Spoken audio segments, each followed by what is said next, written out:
Now, the rest of the story. I guess you thought Julius Caesar was the first, but he was not. I'm referring to children given birth by what we now call cesarean section, the procedure of surgically removing a newborn infant from its mother's womb.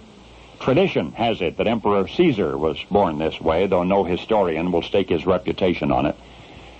But in fact, the first recorded cesarean section, by which both mother and baby survived, was performed in Switzerland in 1500 by a man named Jacob. According to ancient Greek mythology, the god of sleep, Asclepius, was cut from the body of his dying mother by the sun god Apollo, and this was the legendary precedent for cesarean section, later to be repeated in fable and ultimately in reality. Until 1500, however, cesarean section was at best a half-successful operation, for even when the child was saved, the mother, in order to qualify for surgery, was usually already dead.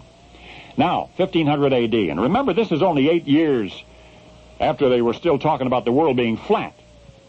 A modern surgical procedure was about to be demonstrated. The subject's name was Frau Nufer, N-U-F-E-R, an attractive young Swiss woman, apparently healthy in every way and pregnant. There was no indication that her labor was to be a difficult one, but it was. With the child overdue, Mrs. Nufer was bedridden in agony for days. Her midwives panicked, summoned surgeons, but in keeping with the medical practices of the dawning 16th century, Mrs. Nufer's physicians refused to perform the operation which might save her life, because she was not yet dead. It was better this way, they said, for at least her unborn child would have a chance. Well, there was one in their midst. There was one who disagreed. His name was Jacob. Mrs. Nufer did not have to die, he told the others. She was young and strong. A cesarean might be performed before a crisis had been reached to save both the mother and the baby. Incensed by this suggestion, not wishing to be considered accomplices in the murder of Mrs. Nufer, the conformist physicians left the room, and they left Jacob alone with the frightened midwives and the delirious mother. It was the longest long shot in the world, never before attempted, but Jacob was going to try. With a confident ease, masking his own apprehension, he removed his instruments from his bag. If he succeeded, he would be a hero. If he failed, he would be an assassin. But within an hour, Jacob emerged from Mrs. Nufer's room, a hero. His patient was alive and safe and resting comfortably, as was her newborn child.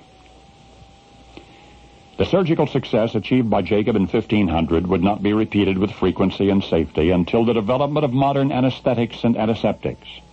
So you might say Mrs. Nufer was lucky. She lived to bear other children without complication. She died at the age of 77. But beyond the skill of Jacob and the luck of his patient, there was another factor, another something special which doubtless influenced the outcome of this remarkable operation. The first documented successful cesarean. And that something was love. For you see, Jacob was not a doctor at all. I said Jacob was not a doctor. He was the woman's husband. He was the child's father, Jacob Nufer. His surgical instruments, equipment for gelding sows. His profession, hog butcher. But with what talents and tools he had, he did what he had to do. And now you know the rest of the story.